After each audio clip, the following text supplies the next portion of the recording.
and just for the exam, I broke down. I feel like the speed with which I'm covering my revision, with the same speed I'm forgetting everything. It feels like someone is hammering my mind. एक split personality देखी है मैंने खुद में। एक मैं जो कि बिल्कुल तैयार नहीं है इस एग्जाम के लिए, भागकर छुप जाना चाहता है कहीं पर, दुबक कर बस रोना चाहता है। उसे नहीं बनना है स्ट्रॉन्ग, और वो शायद है भी नहीं स्ट्रॉन्ग। और फिर अचानक लगता है कि मैं नहीं बनी हूं यार इस चीज के लिए। ये सोचकर और रोना आता है, क्योंकि ये सपना तो सच्चा था ना यार। अभी कमजोर फील कर रही हूं मैं, लेकिन पहननी तो थी ना वर्दी मुझे। सिर्फ मेरा सपना नहीं था, बहुत लोगों के सपने इस चीज से जुड़ चुके थे, पूरा फ्यूचर जुड़ चुका था। फिर दूसरी पर्सनालिटी आती है जो पहली को बहुत डांटती है कि चुपचाप पढ़। एक ऑफिसर ऐसे बिहेव करता है, यही है तेरे OLQs और यही है तेरा स्ट्रेस मैनेजमेंट। बस हो गया, यही था।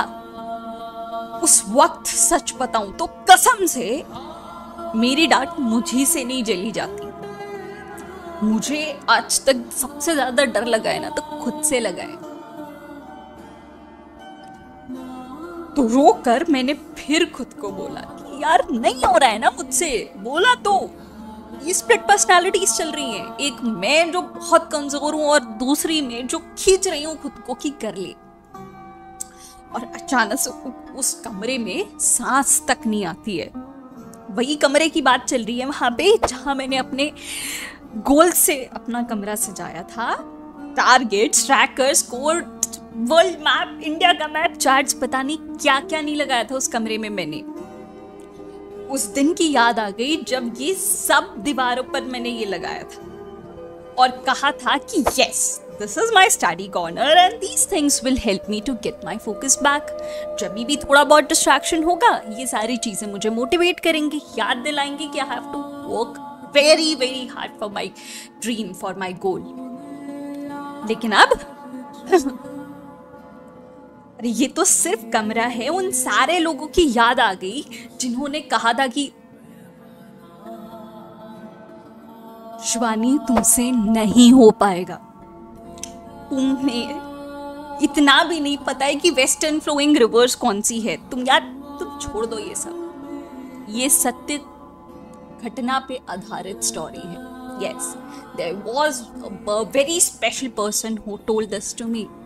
शिवानी तुम्हें वेस्टर्न फ्लोइंग रिवर्स तक नहीं पता, तुम क्या ही सीरियस निकालोगी। इन सब से भागकर बाहर निकली मैं और मम्मी पापा दिखे। वो गेस्ट के साथ बैठे थे और मेरी बढ़ाई कर रहे थे कि पता है इसका एग्जाम है अभी, कितनी मेहनत करती है ये। हाँ, एग्जाम को भी बहुत अच्छे से इंट्रोड्यूस किया कि नेशनल लेवल का एग्जाम है, कितना टफ होता है पता है। मेरी बच्ची निकाल लेगी, बहुत होशियार है ये, बचपन से पढ़ाई में बहुत होशियार है, कर लेगी ये तो। और पहली बार खुद की तारीफ भी चुभने लगी यार। वैसे कोई तारीफ नहीं करता, और माय गॉड जब कोई करने लग गया, खुद के माँ बाप तारीफ करने लग गए, तो वो नहीं हुआ यार। बड़े भी तो हो गए, हाँ, बता भी नहीं सकते कि दिल में क्या चल रहा है। तो वापस घुसना पड़ता है उसी रूम में जहां से रोकर बाहर निकले थे। वही रूम जहां मैंने कहा था कि कोई नहीं आएगा डिस्टर्ब करने, पढ़ने दो, this is my study corner, right. DND का बोर्ड लग जाता था कि भाई यहाँ पे कोई भी प्रॉब्लम वॉब्लम डिस्कस नहीं होगी, ये पढ़ाई का प्लेस है, ये फोकस वाला प्लेस है, पढ़ने दो, कोई नहीं आएगा यहाँ। और कोई आता भी नहीं था अब तो। ठीक है, हो गया रोना धोना। हाँ, नहीं आती थी वेस्टर्न फ्लोइंग रिवर्स मुझे, लेकिन तब ना, उसके बाद मैंने पढ़ाई करी, मैंने मेहनत करी। उसके बाद दोस्तों के साथ जो सैर सपाटे थे सब छोड़ दिया, और जो दोस्त ये चीज नहीं समझ पाया इवन उसे छोड़ दिया। इंट्रोवर्ट हूं यार मैं, दोस्त बनाना आसान नहीं है, और जब इतना मुश्किल से दोस्त बना था उसे छोड़ देना ये उससे भी ज्यादा मुश्किल है। सबसे ज्यादा अनकूल होने का टैग लिया है मैंने। हर दिन, लिटरली हर दिन खुद के मन को मारा है, दिस इज नॉट इजी। लोग कर लेते होंगे, मुझसे नहीं हो पाता था। हर दिन कहा था कि शिवानी अभी नहीं, खुद को रिक्वेस्ट करी है मैंने, मैंने पहले ही कहा था कि खुद से मुझे बहुत डर लगता है, खुद को मैं फेस नहीं कर पाती, खुद को मैं झेल नहीं पाती हूँ। को रिक्वेस्ट करिए कि प्लीज शिवानी यार अभी नहीं, this is not the time, अभी नहीं प्लीज। बहुत बार फेल हुई हूं मैं, लेकिन फिगर आउट भी तो करा है ना मैंने।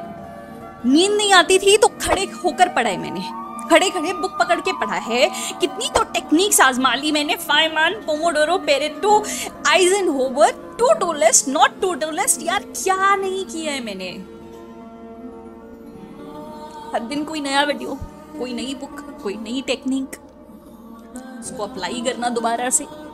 आपने कहा जर्नल लिखो, मैंने लिखी। आपने कहा सुबह जल्दी उठ के पढ़ो, मैंने जल्दी उठ के पढ़ा। I did every damn thing. अब बस जरूरत है तो स्ट्रॉन्ग खड़े रहने की, अब बस जरूरत है तो बस एक बार खुद को भरोसा करने की कि यार कर लेगी तुम। और इतना कॉन्फिडेंस है तेरे में कि नहीं भी हो पाया ना इस बार, तो फिर भी रोने में या भटकने में वक्त जाहिर नहीं करूंगी। मैं फिर से शुरू करूंगी नए सिरे से, और ऐसे नहीं, बहुत ज्यादा स्ट्रेंथ के साथ। अभी बस मुझे वो करना है जो जरूरी है, और अभी जरूरी ये है कि जो टिक किया है बस उसे एक बार देख लूं।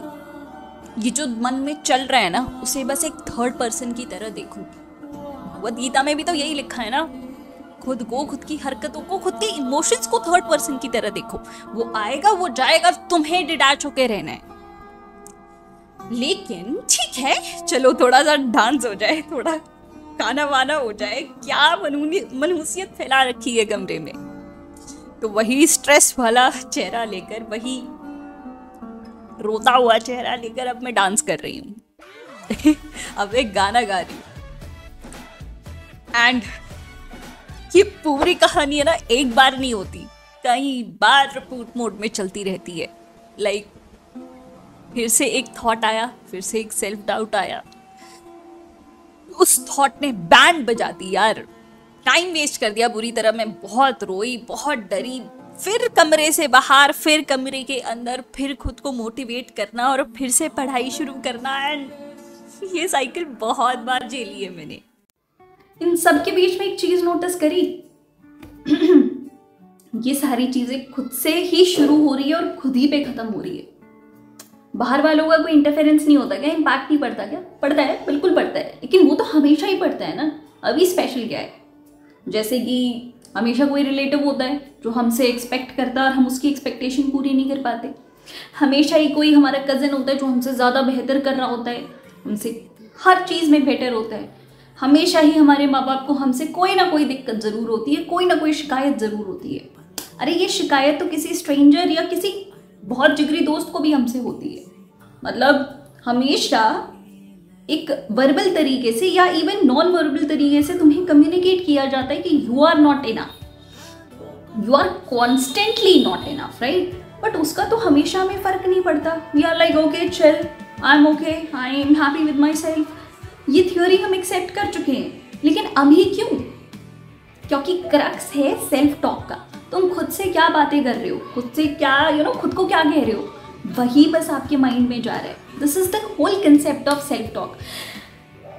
जब मैंने एग्जाम दिए और एग्जाम देकर मैं आगे निकली ना, मुझे यही लगा कि हाँ यार, जो मैं खुद से बात करती हूँ ना, वही मुझे कंप्लीटली तोड़ भी देता है और या कंप्लीटली मुझे बहुत इंस्टेंटली कॉन्फिडेंट भी बना देता है। चलो जाते जाते एक रिविजन करते जाते हैं। जैसे कि cell semipermeable in nature होता है, राइट? सेल की जो सेल मेम्ब्रेन होती है सेमी परमिएबल होती है, सिलेक्टिवली परमिएबल होती है। सिलेक्टेड चीजों को ही वो अंदर परमिट करती है, otherwise it is impermeable to other thing. तो लेट्स डू दैट ना। सिलेक्टिवली जिस चीज की जरूरत है अभी, उसी को अंदर आने देते हैं, बाकी सारी चीजों को रहने देते हैं। और अपना वो जो जेन जी वाला एटीट्यूड होता है ना, मुझे किसी से फर्क नहीं पड़ता, I am happy with my own self, I am happy at my own place वाला एटीट्यूड अभी भी लेके आते हैं यार, है ना? तो everything is about self talk. Every emotion is very genuine, very absolute and very true, but you better know what is required right now, right? I am introvert. This is not easy for me to talk it out, especially something related to emotions. आप कहोगे कि यार introvert हूँ, इतना बोलते हो भाई, इतनी मैराथन ली है, 2, 3, 4 घंटे लगातार बोली हूँ मैं, one sided, how can you be that introvert? I am introvert and इतना बोलने का रीज़न ये है क्योंकि ये रिक्वायरमेंट है, और रिक्वायरमेंट के हिसाब से मैंने उस स्किल को डेवलप करा है. That is not coming naturally to me, this is not coming very easily to me. बहुत अंदर से जोर लगाना पड़ा है कि Shivani this is the requirement, you have to do that. उसके बाद आई लैंड अप योर. तो yes, final statement is do what is required, and अभी what is required is do the right self-talk. Not positive, not negative, the right one.